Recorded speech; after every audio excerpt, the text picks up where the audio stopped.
कल हम लोग बात कर रहे थे आपका मृत्युदंड की संवैधानिकता, और मृत्युदंड की संवैधानिकता इस पर बात करते समय सबसे पहली बात हुई थी Jagmohan versus union of India, और आपसे कहा गया कि पहला मुकदमा है जिसमें डेथ सेंटेंस को चुनौती मिली थी 14, 19 और 21 के आधार पर, और ये कहा गया था कि चूंकि ये ऐसी स्वतंत्रता को बाधित करता है जो किसी भी प्रकार की स्वतंत्रता के उपभोग के लिए जरूरी है, जीवन की स्वतंत्रता यही ले लेगा, और अगर जीवन ही नहीं है तो फिर किसी भी स्वतंत्रता का उपभोग हो ही नहीं सकता। इसलिए उस सिद्धांत के मुताबिक, जिस सिद्धांत में माननीय उच्चतम न्यायालय ने कहा है कि अगर कोई फंडामेंटल राइट अभिव्यक्त रूप से भले ही किसी फंडामेंटल राइट के तौर पर भाग 3 में उल्लिखित नहीं भी है, लेकिन अगर वो किसी फंडामेंटल राइट के उपयोग के लिए जरूरी है तो उसे भी फंडामेंटल राइट माना जाएगा। तो कहा यह गया कि चूंकि जीवित रहना यह अनुच्छेद 19 की 6 स्वतंत्रताओं के उपभोग के लिए सबसे जरूरी बात है, इसलिए मृत्युदंड को अनुच्छेद 19 में वर्णित जो आधार है उसे प्रतिबंधित करने के लिए, उनको संतुष्ट करने के साथ ही साथ अनुच्छेद 19 में वर्णित युक्ति संगतता की जो चुनौती है उसको भी पार करना होगा। और यह भी कहा गया कि चूंकि अनुच्छेद 14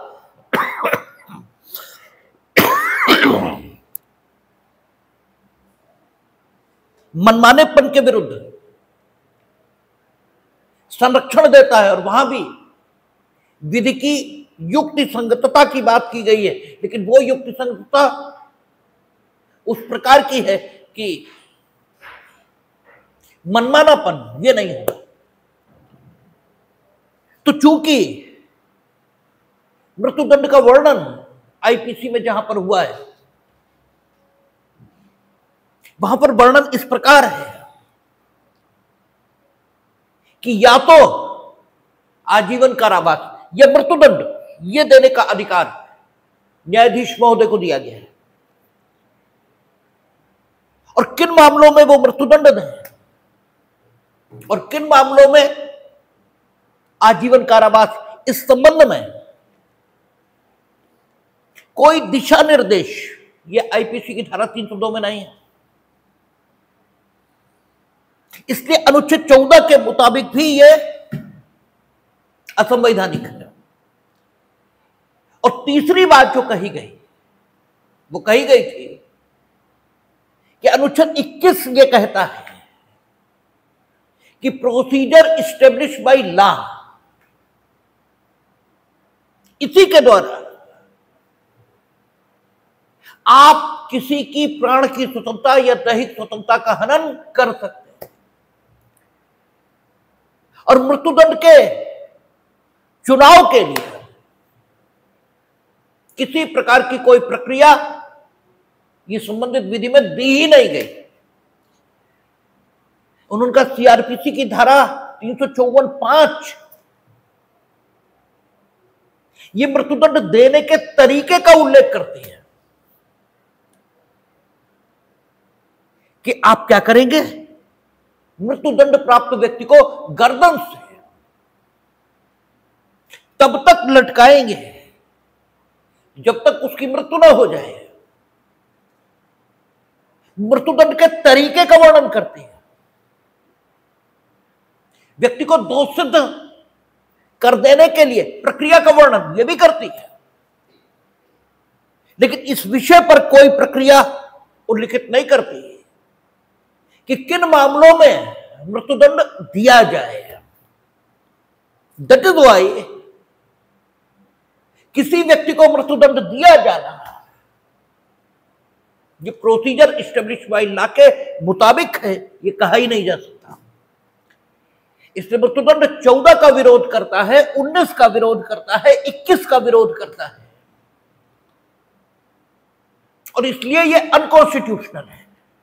it was the argument raised before the supreme court at the very first time in case of Jagmohan versus Union of India.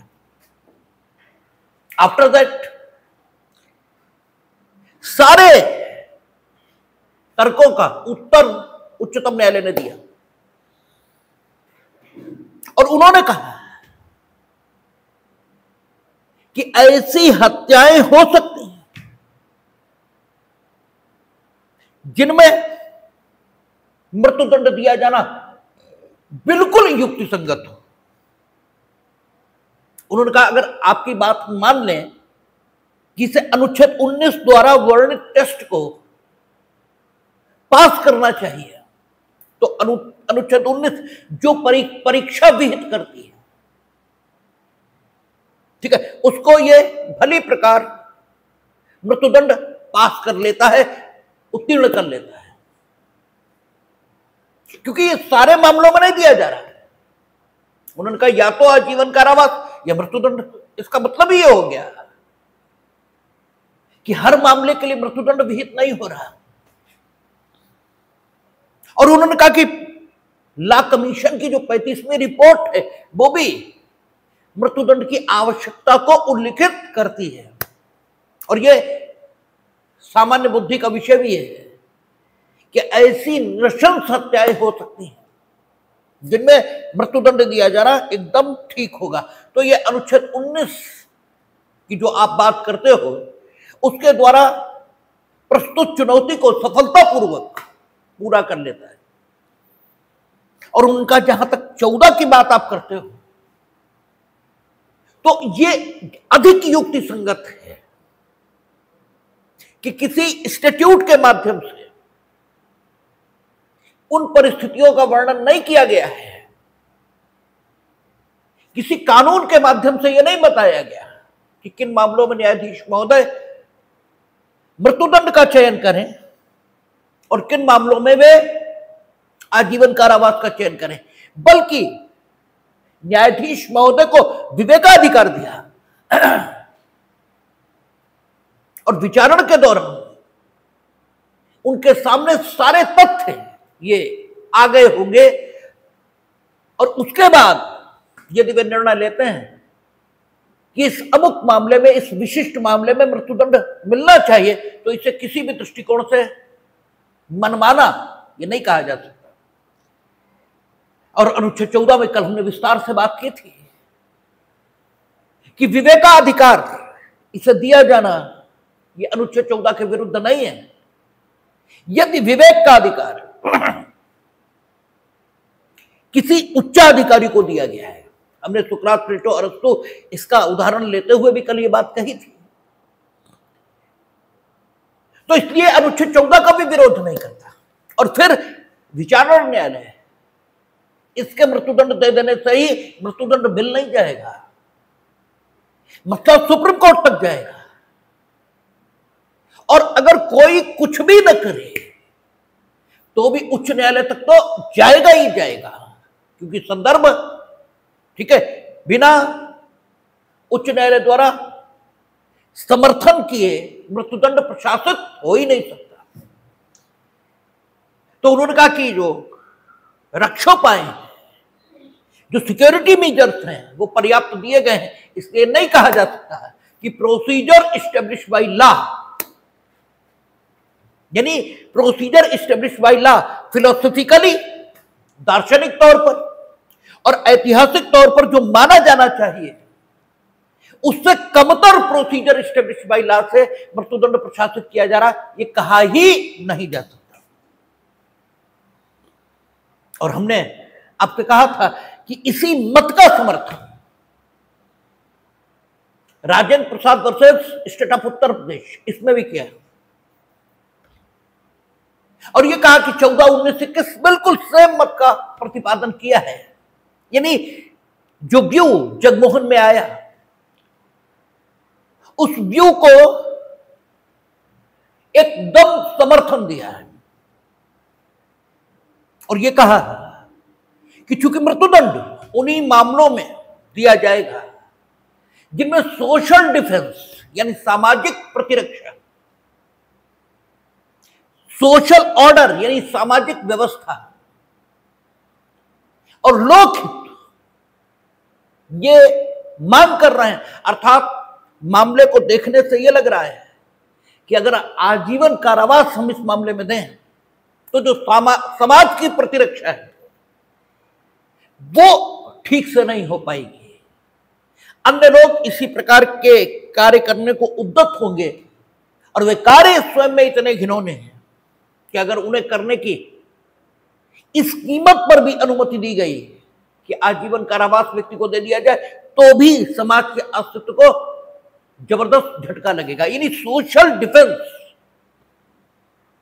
Social order और पब्लिक इंटरेस्ट अगर इस बात की मांग कर रहा है कि मृत्युदंड दिया जाना चाहिए और उसका प्रशासन होना चाहिए तो 14, 19, 21 इनको मृत्युदंड पूरी तरह संतुष्ट करता है और मृत्युदंड प्रशासित होना चाहिए। इसके बाद इसी व्यू को कंटिन्यू रखा है किसमें, बचन Singh versus state of Punjab. लेकिन बचन Singh versus state of Punjab इसका महत्व इसलिए बढ़ता है क्योंकि इसमें ब्रॉड गाइडलाइंस आई थी इस विषय पर विचारण न्यायालयों को मार्गदर्शन उपलब्ध कराने के लिए कि किन मामलों में वे मृत्युदंड इसका चयन करें और किन मामलों में आजीवन कारावास। और 14, 19, 21 इसके मुताबिक मृत्युदंड संवैधानिक है, ये तो माना ही, लेकिन 19 के मुताबिक ये संवैधानिक है। इस संबंध में एक एडिशनल तर्क जो अब तक नहीं दिया गया था, अभी तक तो यही कहा था कि अगर आपकी बात को मान लें कि अनुच्छेद 19 द्वारा वर्णित युक्ति संगतता की आवश्यकता को मृत्युदंड जब तक पूरा नहीं करता तब तक इसे संवैधानिक नहीं मान सकते, तो इस संबंध में उच्चतम न्यायालय ने कहा था कि अगर आपकी ये बात मान भी लें तो मृत्युदंड ये अनुच्छेद 19 द्वारा वर्णित जो युक्ति संगतता की जरूरत है उसको पूरा करता है, अभी तक ये कहा था। अब एक अतिरिक्त बात कही और वो कहा कि चूंकि मृत्युदंड, हमने आपसे कहा था कि मृत्युदंड बहुत मामलों में दिया गया है, यानी बहुत मामलों में दिया जा सकता है, एक दंड के रूप में वो बहुत मामलों में प्रावधानित है, लेकिन मामले 302 के संदर्भों में ही वहां तक पहुंचे, क्योंकि अन्य संदर्भों में मामले या तो बहुत कम होते हैं और या उनमें मृत्युदंड दिया जाए ऐसा बहुतायत से होता नहीं है। इसके 302 में ही मामले अक्सर वहां गए, तो उसी संदर्भ में चर्चा हुई है। तो उन्होंने वचन सिंह बनाम पंजाब स्टेट ऑफ पंजाब में यह कहा कि जो 302 है सेक्शन, वो अनुच्छेद 19 में वर्णित किसी स्वतंत्रता पर सीधे प्रतिबंध लगाने को आशयित नहीं है। हम लोग घरेलू जीवन में भी कहते हैं कि ये हो जरूर गया, लेकिन ऐसा करना मेरा आशय नहीं था, हम करना तो कुछ और चाहते थे, लेकिन ये दुर्भाग्य है कि जो हम करना चाहते थे उससे ये भी हुआ, लेकिन ये करने के लिए हमने ऐसा नहीं किया।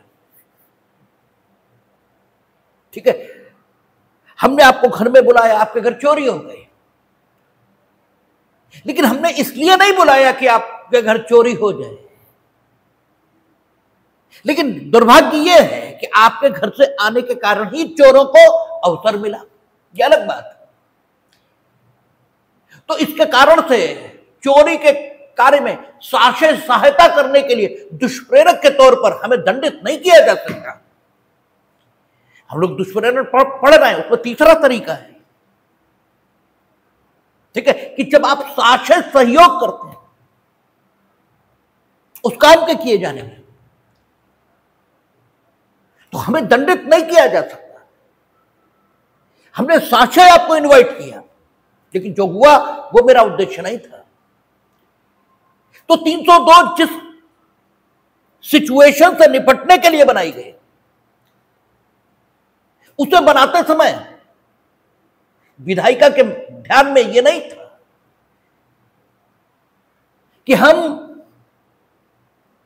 इस व्यक्ति को इसलिए मृत्युदंड दे देंगे ताकि ये 6 स्वतंत्रताओं का उपभोग न कर पाए।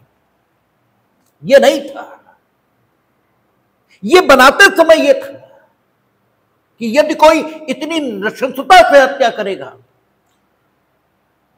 कि उसके लिए सोशल डिफेंस, सोशल ऑर्डर और पब्लिक इंटरेस्ट यह मांग करेंगे कि इसे मृत्युदंड ही मिलना चाहिए, तो उसे मृत्युदंड देंगे या मृत्युदंड दे सकें, यह सोचकर 302 बनाई गई। तो बचन सिंह में एक एडिशनल बात आ रही है। उन्होंने यहां पिथ एंड सबस्टेंस इसको लागू कर दिया, सार एवं तत्व का सिद्धांत। हमने आपसे कहा था कि सार एवं तत्व का सिद्धांत यह भी कॉन्स्टिट्यूशनल इंटरप्रिटेशन का सिद्धांत है। दो है, सार एवं तत्व का सिद्धांत, कलरेबल लेजिस्लेशन यानी छंद विधान का सिद्धांत।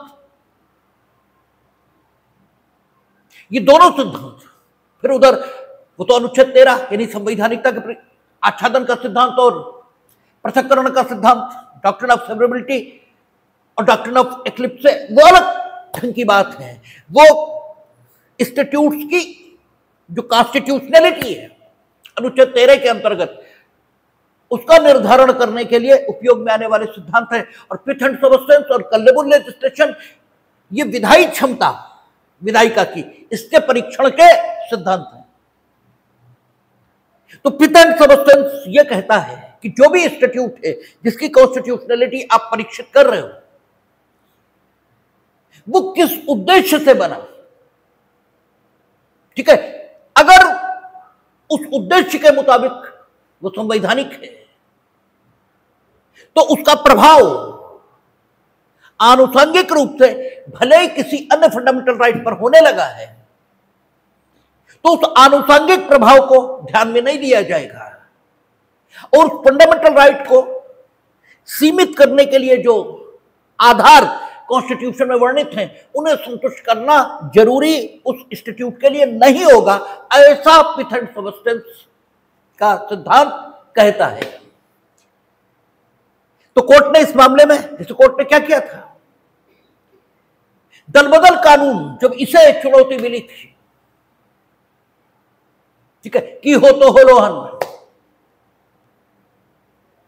अनुच्छेद 19(1)(a) के आधार पर, तो भी कोर्ट ने पिथ एंड सबस्टेंस ये लागू किया था और कहा था ये सांसदों की वाक एवं अभिव्यक्ति की स्वतंत्रता को सीमित करने के लिए नहीं बनाया गया। ये जो दल बदल की प्रवृत्ति बढ़ रही है और जो डेमोक्रेसी के लिए एक अभिशाप है, उसे नियंत्रित और कंट्रोल करने के लिए बनाया गया कानून है। इसलिए इसे अनुच्छेद 19(1)(a) के टच स्टोन के आधार पर, उस कसौटी के आधार पर कसा नहीं जा सकता और उस संवैधानिक उपबंध के आधार पर हम इसकी संवैधानिकता की जांच नहीं करेंगे, ये उन्होंने उस समय कहा था और करते हैं, अक्सर करते। तो वचन Singh versus state of Punjab, इसमें एक एडिशनल बात कही और उसी वजह से इसका महत्व तो हो जाता है, उसी वजह से। और एक दूसरा ये कि एक ब्रॉड गाइडलाइंस ये आई, उन्होंने पिथ एंड सबस्टेंस लागू किया और कहा 302 जो सेक्शन है विधायिका ने इसलिए नहीं बनाया कि हम किसी की वाक एवं अभिव्यक्ति की स्वतंत्रता या अनुच्छेद 19 में वर्णित स्वतंत्रताएं सीमित करेंगे। उन्होंने एक ब्रूटल मर्डर, एक नृशंस हत्या, इससे निपटने के लिए इस सेक्शन को बनाया गया है। इसलिए 302 को चुनौती 19(1)(a) के आधार पर नहीं मिल सकती और एडिशनली अपने पुराने व्यू को भी कायम रखा, यानी अतिरिक्त जो तर्क दिया वो पुराने दृष्टिकोण का था और वो कहा कि अगर देती भी है तो यह भी ठीक है कि वो, यानी अनुच्छेद 302 अनुच्छेद 19(1)(a) के मुताबिक भी या अनुच्छेद 19 में वर्णित 6 स्वतंत्रताओं के मुताबिक भी एक युक्ति संगत निर्बंधन ये लगा रहा है। तो पुरानी बात को कायम रखते हुए एक नया तर्क पिट एंड सबस्टेंस के आधार पर ये और दिया गया। इसलिए वचन सिंह का महत्व है, और वचन सिंह का महत्व इसलिए भी है कि ये बताया गया कि विचारण न्यायालय जब ये तय करे कि हम किस मामले में मृत्युदंड देंगे और किस मामले में आजीवन कारावास, तो कुछ फैक्टर्स का ध्यान रखें। मरने वाले की आयु क्या है, मारने वाले की आयु क्या है, ठीक है, क्या मरने वाला असहाय था, बूढ़े व्यक्ति को मार दिया, बच्चे को मार दिया, बीमार व्यक्ति को मार दिया, ठीक है, यानी दशा क्या है मरने वाले की, मारने का कारण क्या है, दुश्मनी में मार दिया यूजुअल है, ठीक है, सम्मान की रक्षा के लिए लोग मार देते हैं, यूजुअल है, होता रहता है, नहीं होना चाहिए लेकिन होता है। और आप मानव की जो स्वाभाविक प्रवृत्तियां हैं उनको ध्यान में रखेंगे, जब भी समाज का विनियमन करेंगे, जब भी समाज का रेगुलराइजेशन करेंगे आप, और शेर से आप उम्मीद करोगे मांस ना खाए, कैसे हो जाएगा, होगा ही नहीं। मानव में जब सम्मान की भावना है तो है, वो तो सम्मान की भावना दोनों तरफ दिखेगी, ठीक है। अगर उसमें अपनी प्रतिष्ठा के प्रति एक सजगता है तो वो तो दिखेगी, फिर वो तो कोई भी परिणाम पैदा करेगी। जैसे हम कहते हैं ना कि विकास होगा तो बदतमीजी आएगी, मत करिए विकास, वो उसका आफ्टर इफेक्ट है। आप कल यूनिवर्सिटी खोलें, खुलेगी, और बदतमीजी जिसे आप कहते हो बदतमीजी वो बढ़ेगी, मत खोलिए, नहीं बढ़ेगी, ठीक है। वो उसके आफ्टर इफेक्ट है, वो होंगे ही होंगे। अगर व्यक्ति में विकास की आकांक्षा पैदा करोगे तो भ्रष्टाचार बढ़ेगा, इसे कोई नहीं रोक सकता, इसे कोई नहीं रोक सकता, कोई सरकार, सबको चुनौती, कोई नहीं रोक सकता। इसके लेवल को कम या ज्यादा किया जा सकता है और वो हमेशा रहता है, कितनी भी भ्रष्टता हो जाए। नाम लेना उचित नहीं है। हम जब किसी कॉलेज में पढ़ाते थे, जबरदस्त नकल होती थी उस समय, फिर भी 3 बच्चे ऐसे थे वो नकल नहीं करते थे। तो जिन्हें नहीं करना वो नहीं करेंगे, और जिन्हें करना है वो करेंगे, ठीक है। तो विकास की आकांक्षा अगर लोगों में पैदा की जाएगी तो भ्रष्टाचार होगा, क्योंकि विधि सम्मत तरीकों से हर कोई विकास कर सके ये संभव नहीं है, हो ही नहीं सकता। और आकांक्षा आपने पैदा कर दी, इसलिए कोशिश तो हर एक करेगा, और जब कोशिश करेगा तो वैध नहीं तो अवैध होगा, इसे रोका ही नहीं जा सकता, क्योंकि आपने विकास की डेफिनेशन गलत कर दी है। आपने विकास की डेफिनेशन को आर्थिक विकास से जोड़ दिया है। जो आध्यात्मिक रूप से विकसित आदमी है, जो चारित्रिक रूप से विकसित आदमी है, वो 2 कौड़ी का आदमी है आपकी नजर में, ठीक है, उसका तो कोई सम्मान ही नहीं है। और जो आर्थिक रूप से विकसित आदमी है वो आर्थिक रूप से विकसित क्यों और कैसे है इससे आपका ताल्लुक ही नहीं, आप उसका सम्मान कर रहे हैं, तो फिर सम्मान का भाव है आदमी में, और जब सम्मान का भाव है तो ये भ्रष्टाचार करने की उसे प्रेरणा देगा, इसे आप नहीं रोक सकते। और जितने समाज विकसित कहे जाते हैं उनमें भ्रष्टाचार है, हाँ ये ठीक है, तुम कह दो ये भ्रष्टाचार है ही नहीं, बात खत्म हो गई, ठीक है, आप ये कह दो ये है ही नहीं, ठीक है, यानी हमारे यहां जिसे गलत काम मानेंगे अमेरिका में उसे गलत काम मानेंगे ही नहीं, तो वहां गलत काम हो ही नहीं रहा, यहां हो रहा है। तो वचन सिंह बनाम पंजाब राज्य में यह भी कहा, क्यों मारा ये भी देखेंगे। सम्मान के लिए हत्या नहीं करनी चाहिए, लेकिन है आदमी में। अच्छा, फिर सम्मान की समझ सबकी अपनी है, तुम किसी चीज को सम्मान समझते हो, हम किसी चीज को सम्मान समझते हैं, लेकिन सम्मान के लिए हत्या ये तो होती ही है। कौन क्या सम्मान समझता है ये व्यक्ति पर निर्भर है। हमारी सम्मान की समझ कुछ है, आपकी सम्मान की समझ कुछ है। हमने पहले भी कहा कि कुछ कहते हैं कि सर नहीं झुकेगा भले ही सर कट जाए, और कुछ कहते हैं बेवकूफ हो क्या, अरे झुका नहीं तो झुका दिया, क्या दिक्कत है। तो जीवन के दृष्टिकोण अलग हैं, लेकिन फिर भी अगर यह दिख रहा है कि कोई कारण नहीं है या ऐसे कारण हैं जिन्हें मानव को उपलब्ध कारण माना ही नहीं जा सकता, जैसे हमें खून देखकर मजा आता है इसलिए हत्या कर दी, अब ये मानव को उपलब्ध कारण नहीं कहा जा सकता। ये मेरी, हम मानसिक रूप से विकृत हैं। फिर अगर हमें खून देखकर मजा आता है इसलिए हम हत्या कर रहे हैं, तो हत्या का कारण क्या है, यह भी महत्व की बात है। हत्या का समय क्या है, ठीक है, आपने सुबह सुबह मार डाला, ठीक है, इसका मतलब आपका कृत्य सूचना दे रहा है कि आप अत्यंत नशंस व्यक्ति हैं। सुबह सुबह कोई नहीं मार सकता, सुबह सुबह उठता है आदमी में कोई गुस्सा होती ही नहीं। सुबह सुबह दिन भर के कार्यकलाप से उसमें गुस्सा बढ़ती है, उसमें खींच बढ़ती है, लेकिन सुबह सुबह उसमें कोई गुस्सा नहीं होती। आपने सुबह ही सुबह मार डाला। मारने का तरीका क्या था, कैसे मारा, गोली मार दी, यूजुअल तरीका है, मार देते लोग।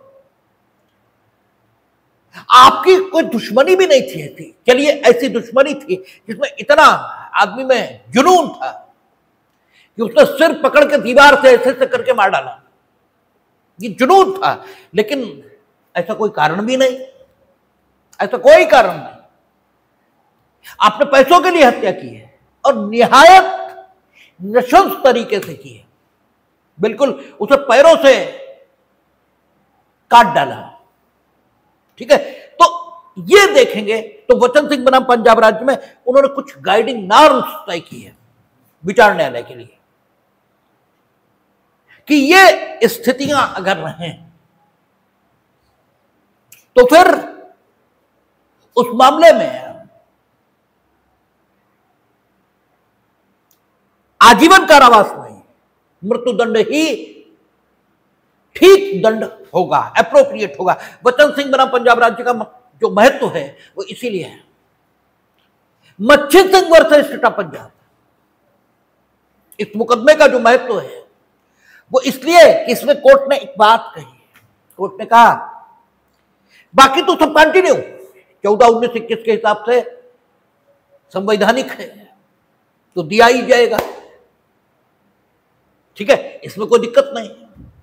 और हमने कहा था कि अलाउद्दीन मियां वर्सेस स्टेट ऑफ बिहार, इसका महत्व इसलिए क्योंकि इसमें वचन सिंह के रिकंसिडरेशन की मांग हुई जिसको न्यायालय ने अस्वीकार किया। इसलिए वचन सिंह आज भी आज के कानून का अधिनियमन या आज का कानून कहां मिलता है, वचन सिंह में। मच्छी Singh versus state of Punjab, इसमें यह कहा कि मृत्युदंड का संबंध अपराध से नहीं है, अपराधी से। अपराध तो हत्या है ही, हत्या में मृत्युदंड मिलेगा, लेकिन हर हत्या में नहीं मिलेगा। हर हत्या में तो आजीवन कारावास मिलेगा। यानी प्रकारांतर से देखें तो मच्छी Singh versus state of Punjab में यह कहा कि आजीवन कारावास यह सामान्य दंड है हत्या की दशा में, और मृत्युदंड अपवादिक, क्योंकि उन्होंने ये कहा है मच्छी Singh versus state of Punjab में, कि मृत्युदंड का संबंध अपराध से नहीं है, इसका संबंध अपराधी से है। क्योंकि मृत्युदंड हम जिसके लिए देंगे वो अपराध तो हत्या का ही है।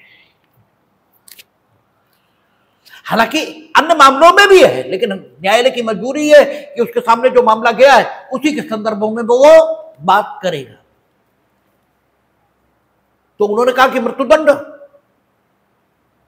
ये अपराधी से संबंधित बात है, अपराध से नहीं। अपराध में मृत्युदंड हमेशा नहीं दिया जाएगा।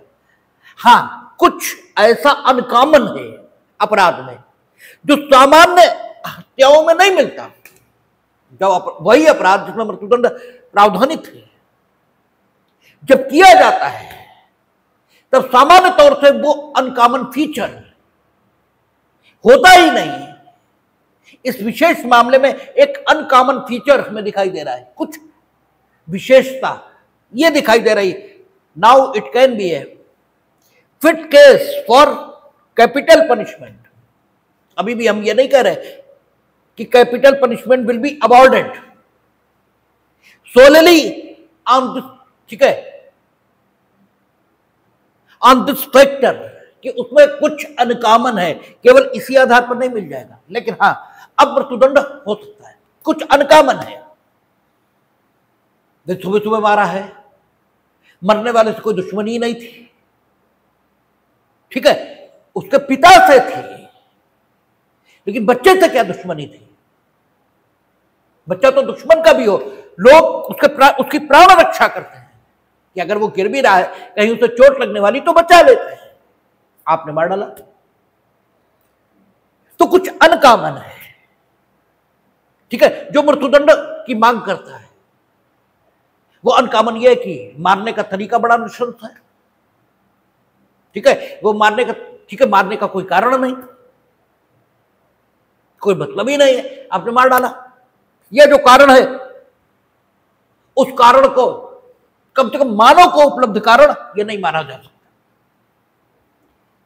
आतंकवादियों को इसीलिए फांसी मिलती है, आप रहने योग्य नहीं है। जिन्हें आपने मारा उनसे आपकी कोई दुश्मनी नहीं है, कोई दुश्मनी तो हो, कोई तो बात हो जिसके लिए हम कहें कि आपका मारना जायज था। और हजारों हजार आदमी एक कत्ल करके आदमी के मन में दया उमड़ आती है, चलिए कत्ल कर दिया, हो जाता है, लेकिन उसके बाद आदमी में मानवीय भावनाएं जगती हैं। तुम एक के बाद दूसरा, दूसरे के बाद तीसरा, तीसरे के बाद चौथा करते ही चले गए। बच्चों को मारा, बूढ़ों को मारा, बीमारों को मारा, औरतों को मारा, चलो जवानों को मारा, बात अलग है, किसी को छोड़ा ही नहीं। आमिर अजमल का साहब, इसके बारे में बताया जा रहा कि बंबई में सैकड़ों लोगों को मारने के बाद एक घर की कुंडी खटखटाई, पानी मांगा, और जो पानी लेकर आया, क्योंकि थक गया था, आप कोई काम करो चाहे मार डालने का ही करो, थकान तो होगी, उसी महिला को मार डाला। ये नृशंस लोग हैं, ये जीने लायक लोग नहीं है,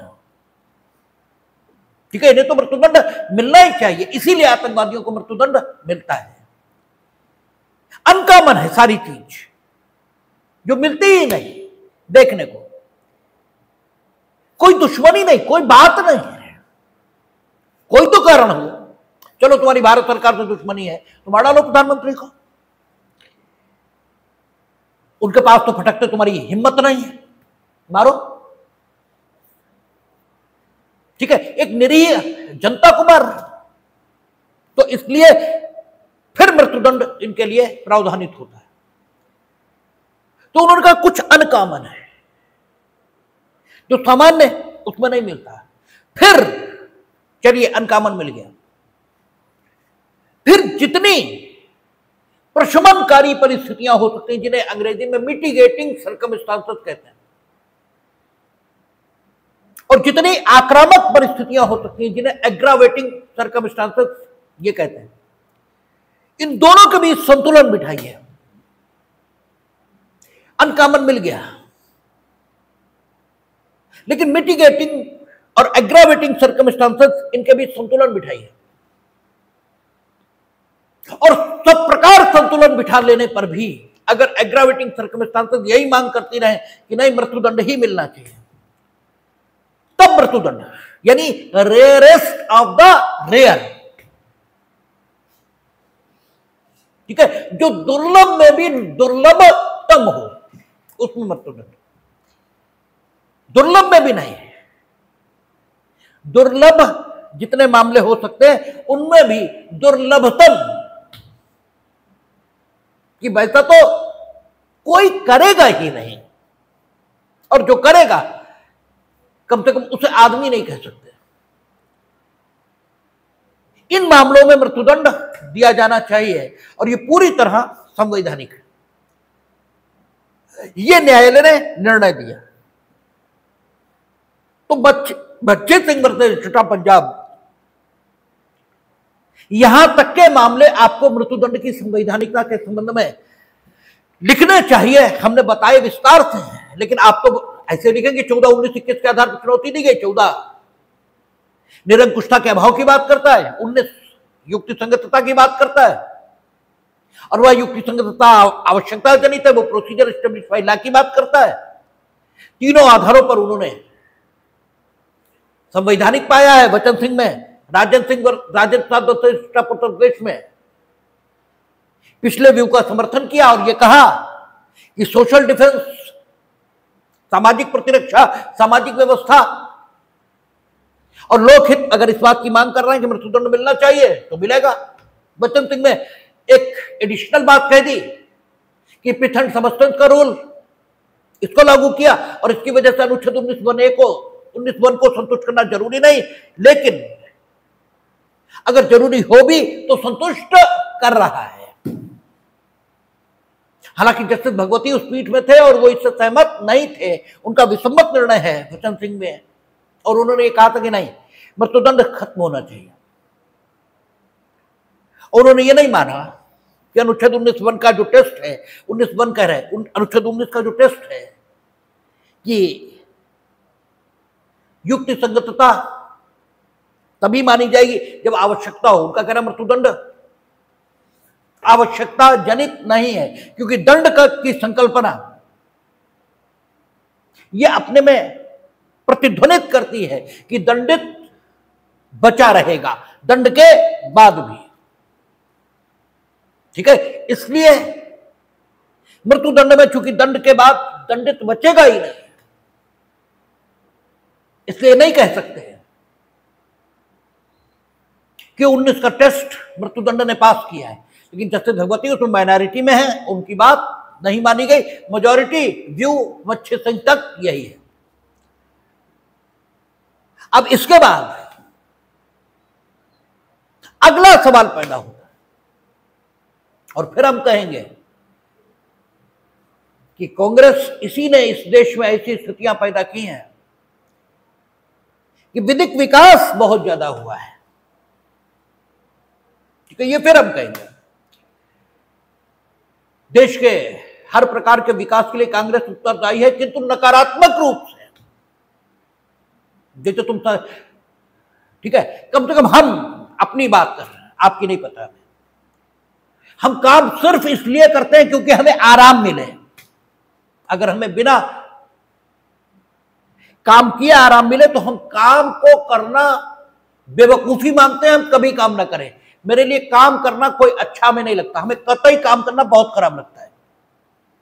हम बिल्कुल कतई ये चाहते हैं कि काम हमें कतई ना करना पड़े।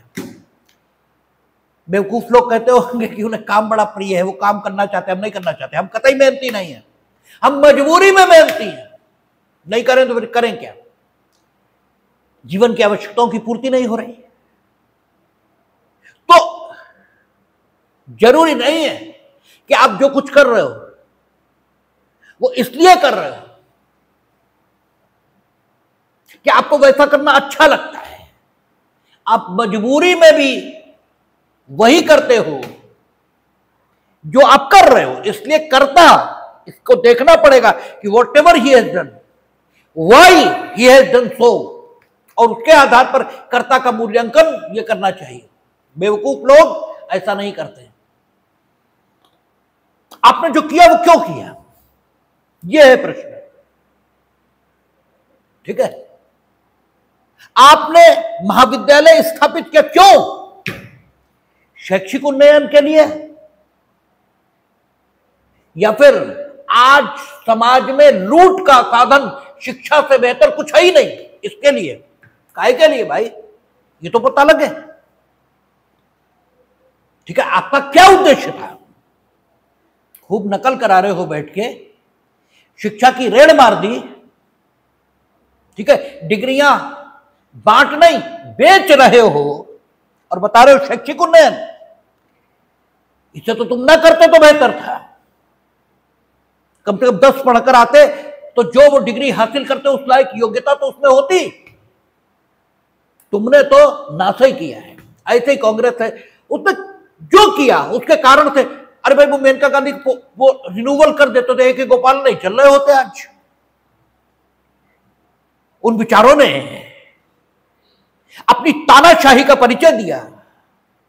ठीक है, देश को अपनी जागीर और कानूनों को अपनी जेब में मानते हुए जो अपनी तानाशाही का परिचय दिया, तभी तो बात आई कि मेनका गांधी डिसाइड हुई और सारा लीगल सिनेरियो बदला।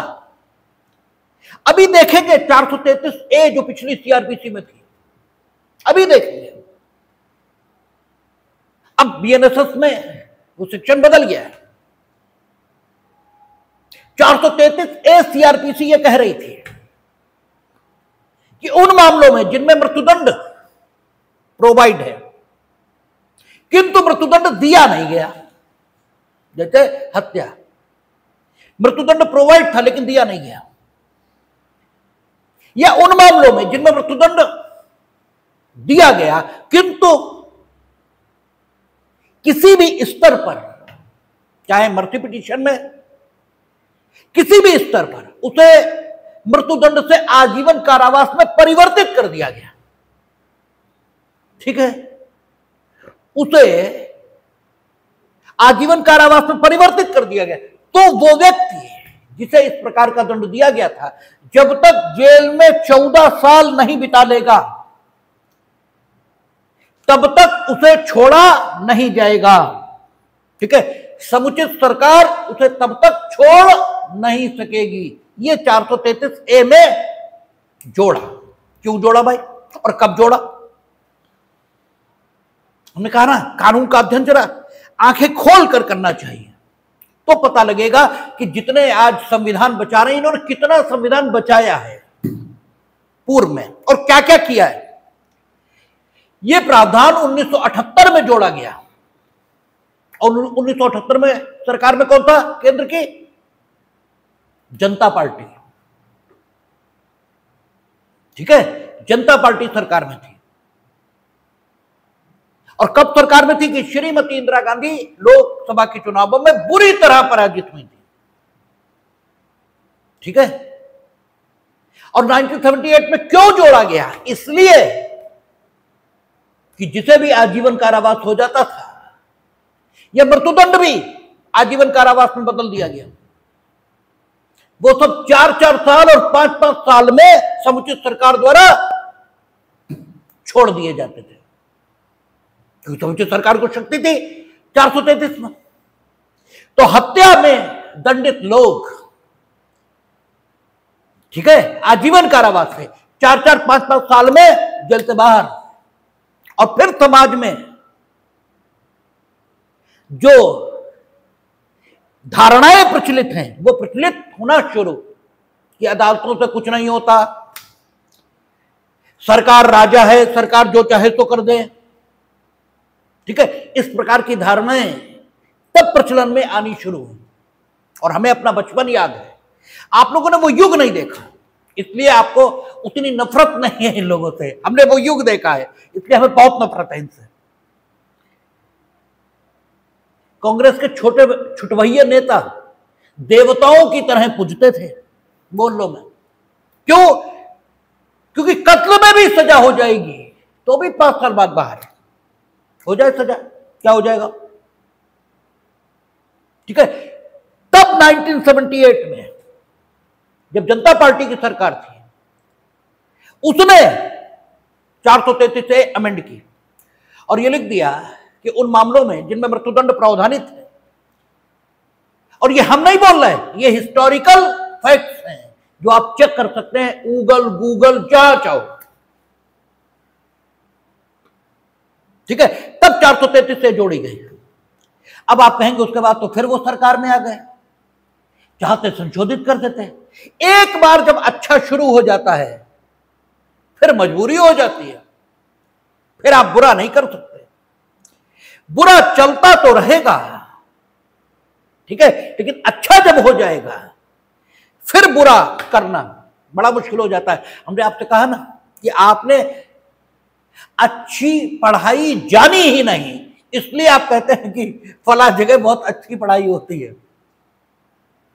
जब अच्छा जान लें कि अच्छा क्या होता है, उसके बाद फिर बताएं। भाई तुलना कौन करेगा? जिसे दोनों बातें पता हैं वही तो करेगा, अदरवाइज तुलना कौन करेगा? जिसे दोनों बातें पता ही नहीं, एक ही बात पता, तो एक अच्छी बात है वो, जो कुछ उसे पता है। तो 433 ए लाए, इस कदर मनमानापन रहा है। ठीक है, 1978 में। खैर वो बात अलग है। हम लोग जो बात कर रहे थे कि मृत्युदंड मिल गया, अब सवाल यह है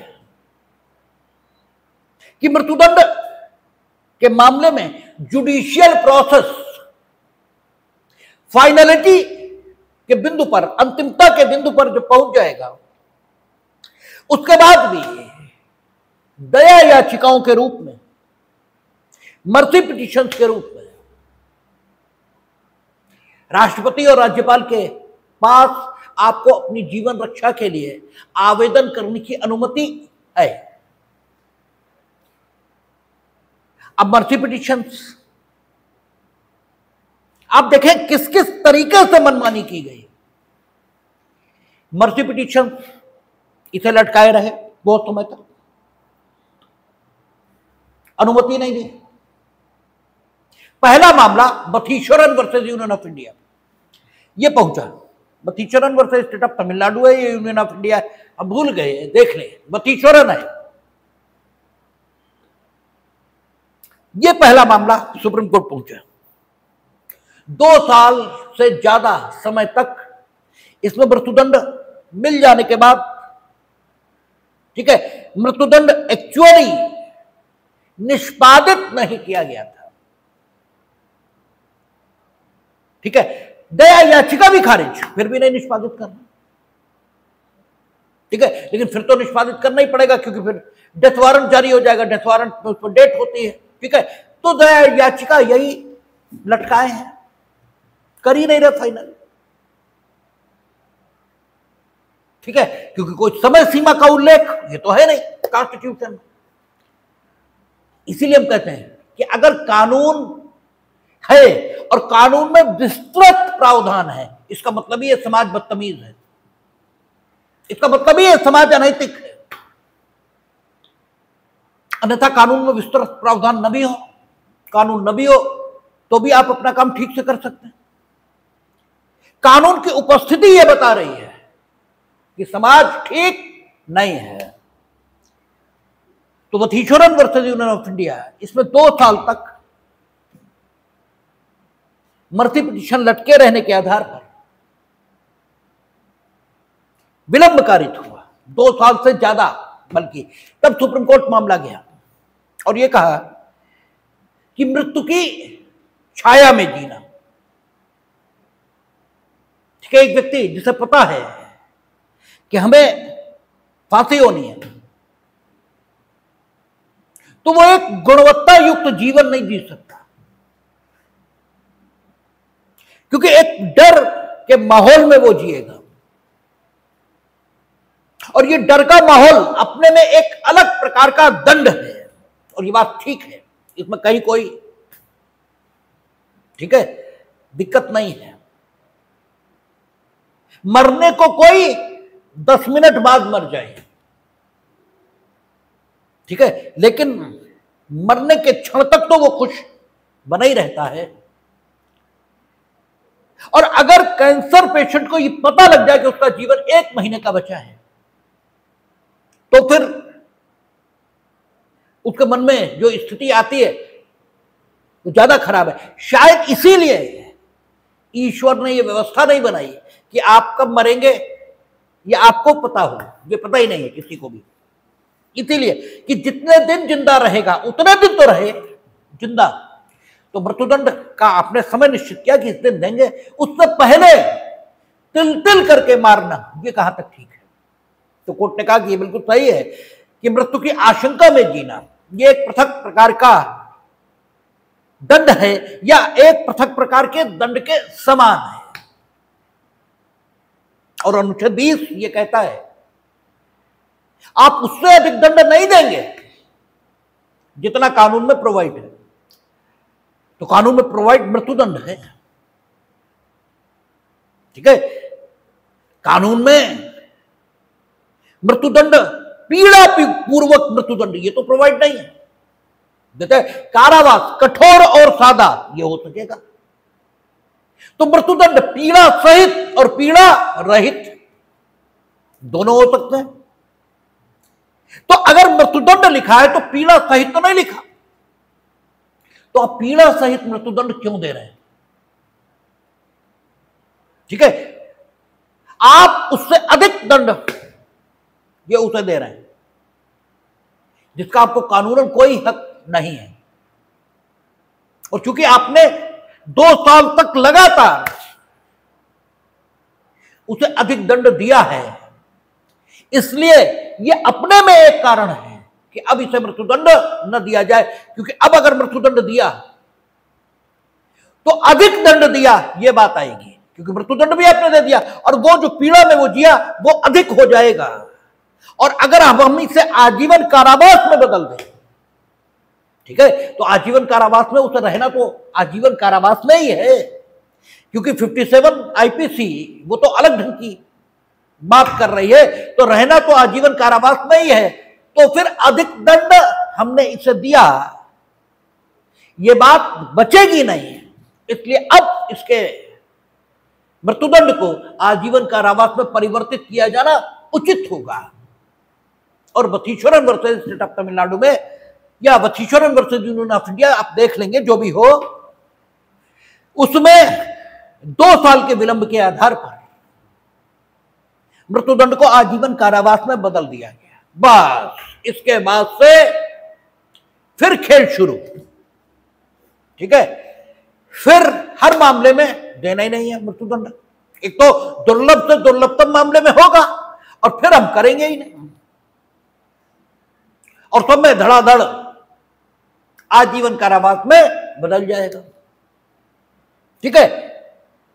अच्छा, वथीश्वरन में एक बात और कह दी कि विलंब का कारण कोई हो, अगर विलंब हुआ तो मृत्युदंड आजीवन कारावास में बदल दिया जाएगा। अब एक लॉटरी मृत्युदंड पाए व्यक्ति इसके हाथ में भी लग गए। इन्होंने भी, हमें पता है खारिज हो जाएगी पिटीशन, फिर भी लगा दी, क्योंकि मुकदमा दायर करने पर तो कोई रोक नहीं है, हो जाए खारिज हो जाए। खारिज करने के लिए भी तो प्रक्रिया का पालन करना पड़ेगा, नोटिस जाएगा, वो आएंगे, जवाब दाखिल करेंगे, सुनवाई होगी, बहस होगी, ठीक है, तब तो खारिज होगा, और इस सब में टाइम लगेगा। तो बाढ़ आ गई, सरकार की ओर से भी डिले होना शुरू, और जो मृत्युदंड से दंडाधीश थे उसने भी ये चीजें शुरू कर दी। तब कोर्ट ने Sher Singh versus state of Punjab, इसमें यह डिसाइड किया कि ये जो वथीश्वरन में कहा 2 साल की मैक्सिमम समय सीमा, कोई मैक्सिमम समय सीमा नहीं। हर मामले में हम ये देखेंगे कि आखिर विलंब क्यों हुआ, और अगर विलंब कारित करने में स्वयं दंडाधीश व्यक्ति का ही रोल है, तो हम विलंब नहीं मानेंगे, यानी मर्सी पिटीशन डिसाइड ना करके जो विलंब कारित किया जाएगा उसे विलंब माना जाएगा। ये बात अभी भी है। लेकिन इस व्यक्ति के द्वारा अगर विलंब कारित किया जाएगा जो दंडाधिष्ट है, तो हम विलंब नहीं मानेंगे।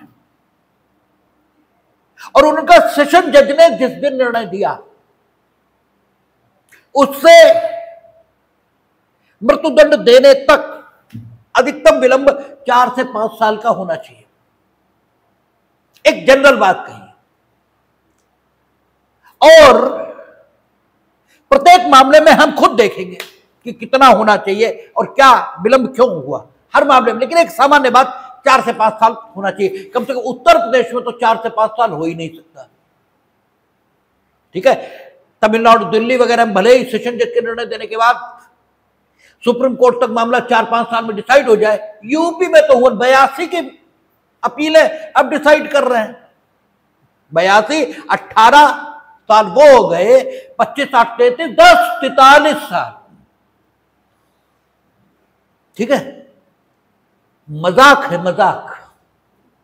अगर व्यक्ति को 82-83 में आजीवन कारावास हुआ भी होगा और उसने बेल पाली होगी, तो उस समय भी 25-26 साल का रहा होगा। 43 जोड़ दो, या तो मर गया होगा या मरताऊ होगा। लिखे रहो आजीवन कारावास है, मृत्युदंड है, ठीक है। 302 में उसने जेल अधिकतम 1 साल ही काटी होगी। अरे भाई, बेल मिल गई होगी और अपील हो गई और बस मर गए, बात खत्म हो गई, आपका न्याय हो गया, ठीक है। तो शेर सिंह, खैर वो एक अलग विषय है। शेर सिंह ने कहा कि 4 से 5 साल जनरल, बाकी विलंब क्यों हुआ ये हम खुद देखेंगे। और इसमें मृत्युदंड को आजीवन कारावास में नहीं बदला। लेकिन और अगला, Munawar Haroon versus state of Maharashtra. Munawar Haroon versus state of Maharashtra ने फॉलो किया शेर सिंह को और मृत्युदंड को आजीवन कारावास में नहीं बदला।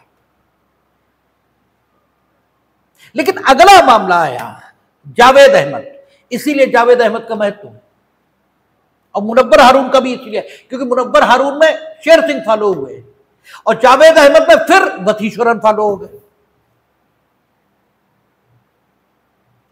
और जावेद अहमद में ये कहा, जावेद अहमद में विलंब था 2 साल 9 महीने कुछ दिन का, तो ये कहा कि 2 साल 9 महीने कुछ दिन के विलंब के आधार पर, और एडिशनल चीजें भी थी कि जेल में रहने के दौरान उन्होंने कोई एडवर्स काम नहीं किया था, उम्र 22 साल थी।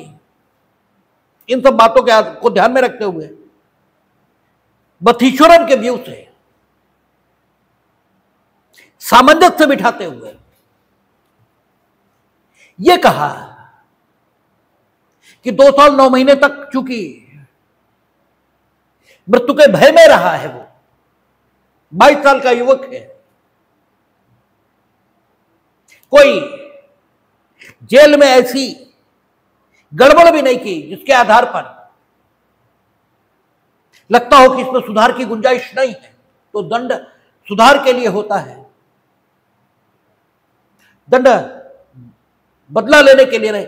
इसलिए बथीश्वरन को फॉलो करते हुए जावेद अहमद ने फिर मृत्युदंड को आजीवन कारावास में बदला, और यह भी कहा कि शेर सिंह में बथीश्वरन को जो फॉलो नहीं किया यह भी गलती थी, क्योंकि शेर सिंह जिस बेंच ने डिसाइड किया वो उतने ही न्यायाधीशों से मिलकर बनी थी जितनी बथीश्वरन में बनी थी।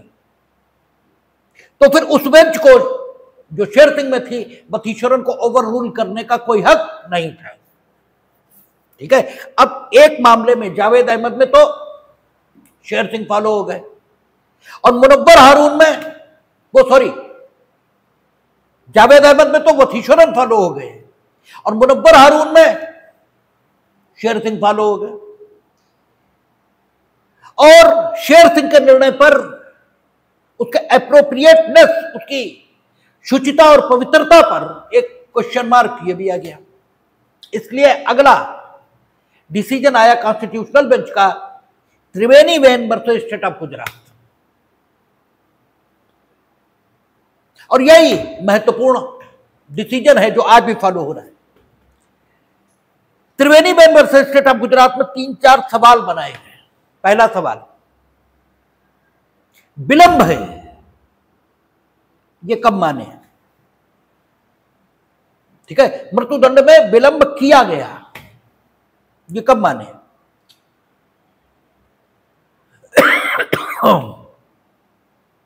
विलंब की गणना कब से करें? ठीक है। तीसरा, अगर विलंब है भी तो मृत्युदंड पाए व्यक्ति के अधिकार क्या हैं? और चौथा, किन परिस्थितियों को विलंब कारित करने वाली परिस्थितियां न माना जाए? इन 4 पॉइंट्स पर डिसाइड हुआ। त्रिवेणीबेन, विलंब है इस प्रश्न का जवाब देते हुए उन्होंने कहा कि जब जुडिशियल प्रोसेस फाइनलिटी पर पहुंच जाए, यानी सेशन जज टू सुप्रीम कोर्ट, डिसाइड कर दिया उन्होंने कि फांसी ही है, ठीक है, इसके बाद मर्सी पिटीशन में जो विलंब होगा उसे हम विलंब मानेंगे। यानी जो शेर सिंह में कहा था सेशन जज से लेकर सुप्रीम कोर्ट तक ज्यादा से ज्यादा 4-5 बरस लगने चाहिए, तो यूपी में तो हो ही नहीं सकता। इसमें कह दिया कि ना, मर्सी पिटीशन डिसाइड करने में जो विलंब होगा, जब तक जुडिशियल प्रोसेस फाइनलिटी पर नहीं पहुंच रहा तब तक व्यक्ति को आशा बनी रहती है, तब तक वो मृत्यु के भय में जी रहा है, ये नहीं कह सकते। जैसे अक्सर लोग कहते अरे यहां से फांसी हो गई, हाईकोर्ट से किसी की नहीं होती। ठीक है, तो जब जुडिशियल प्रोसेस एंड पर पहुंच जाए और एग्जीक्यूटिव प्रोसेस शुरू हो जाए, मर्सी पिटीशन एग्जीक्यूटिव फंक्शन है, वो जुडिशियल प्रोसेस का भाग नहीं है। राष्ट्रपति या राज्यपाल कार्यपालिकीय शक्ति में, ठीक है, क्षमा करते हैं। आपको बताया था कि प्रत्येक राष्ट्र में ऐतिहासिक तौर पर राजा को क्षमादान की शक्तियां रही हैं और यही औचित्य है राज्यपाल या राष्ट्रपति की क्षमादान की शक्तियों का, क्योंकि प्रत्येक युग में स्टेट का जो प्रमुख है और स्टेट के प्रमुख वही हैं। ठीक है, इसलिए उन्हें ये शक्तियां प्राप्त हैं। तो उन्होंने ये कहा कि वो तो एग्जीक्यूटिव फंक्शन, जब तक जुडिशियल प्रोसेस चल रहा है विलंब नहीं काउंट होगा। दूसरा, ठीक है, तो 2 प्रश्नों का जवाब तो आ गया कि यदि आपका मर्सी पिटीशन इसे डिसाइड करने में विलंब हुआ तो विलंब मानेंगे, ठीक है ना, तो विलंब मानेंगे। और विलंब की गणना किस दिनांक से करेंगे? जिस दिन जुडिशियल प्रोसेस एंड हुआ उस दिन से विलंब की गणना करेंगे। तीसरा, अगर विलंब है भी तो भी केस जो फाइनलिटी पर पहुंच गया उसकी मेरिट रीओपन नहीं होगी। मतलब जब आप जाएंगे बदलवाने के लिए तो यह नहीं देखा जाएगा कि इसमें मृत्युदंड देना चाहिए था या नहीं, वो तो फाइनल हो गया, देना चाहिए था, तो बात ही खत्म हो गई। अब तो केवल इतना देखा जाएगा कि क्या विलंब हुआ, क्या विलंब की गणना ठीक ढंग से की गई है, इतना ही देखा जाएगा, इसके अलावा कुछ नहीं। यानी इस प्रश्न का जवाब आ गया, अधिकार क्या है। ठीक है, मृत्युदंड पाए व्यक्ति के यदि विलंब भी हुआ है तो। और चौथा, उन्होंने कहा कौन सी परिस्थितियां गणना में ली जाएंगी, तो उन्होंने कहा वो विलंब हटा दिया जाएगा जो इसने स्वयं कारित किया। ठीक है, इन्होंने बीसीओ पिटीशंस लगाई जिसकी वजह से विलंब हुआ, या इन्होंने कोई ऐसा काम किया जिसकी वजह से विलंब हुआ, वो भी हटाया जाएगा। और उसके बाद कोई निश्चित समय सीमा नहीं, प्रत्येक मुकदमे में यह देखा जाएगा कि क्या इतना विलंब युक्ति संगत है या अयुक्ति संगत, और उसके आधार पर मृत्युदंड को आजीवन कारावास में परिवर्तित करने का निर्णय लिया जाएगा। तो त्रिवेणीबेन वर्सेस स्टेट ऑफ गुजरात में जो डिसाइड हुआ, यही मृत्युदंड प्रशासित करने के संबंध में आज की विधि है। ठीक है, अब सवाल यह उठा कि मृत्युदंड दिया कैसे जाए। ठीक है ना, क्योंकि एक पीड़ा सहित मृत्युदंड दिया जा सकता है और एक पीड़ा रहित मृत्युदंड दिया जा सकता है। ठीक है, अक्सर समाज में मूर्खता की मांग भी चलती है, चौराहे पर फांसी पर लटका दो। क्या कोई चौराहे पर फांसी पर लटकाया जा सकता है? सवाल यह है। जनता की मांग से, ठीक है, शासन नहीं चलेगा, कानून के मुताबिक शासन चलेगा। और कानून इस विषय पर क्या कहता है? अनुच्छेद 14 कहता है मनमानापन बिल्कुल नहीं, मनमानापन बिल्कुल नहीं। हालांकि 354(5) पूर्व का सीआरपीसी का सिर्फ इतना ही कहता था कि गर्दन से व्यक्ति को तब तक लटकाया जाएगा जब तक वो मर न जाए। ठीक है, तो सवाल यह है कि गर्दन से व्यक्ति को कहां लटकाया जाए? चौराहे पर, ठीक है, या जेल में, ऐसे स्थान पर जहां उसे अन्य कोई ना देखे। और अन्य कोई क्यों ना देखे, ये भी सवाल है। क्यों ना देखे? ठीक है, तो कोर्ट ने इस विषय पर अनुच्छेद 14 का सहारा लिया है। कोर्ट ने कहा कि कुछ भी फंडामेंटल राइट के विरोध में नहीं हो सकता।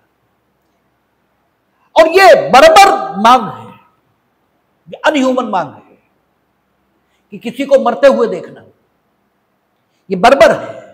और मृत्युदंड दिया जाएगा, सिर्फ इतना लिखा है। पीड़ादायक मृत्युदंड दिया जाएगा, ये नहीं लिखा है। इसलिए सार्वजनिक मृत्युदंड दिया जाएगा। मृत्युदंड किसी भी विशेषक शब्द से विशेषित नहीं है। इसलिए इस प्रकार की कोई मांग नहीं चल सकती कि चौराहे पर मृत्युदंड दे दो, या ठीक है ऐसी जगह पर मृत्युदंड दो जो सब लोग देखें। और फिर इस पर भी सवाल उठे कि गर्दन से ही क्यों लटकाया जाए। 354(5), 302 संवैधानिक, चलो मान ली मृत्युदंड दिया जा सकता है,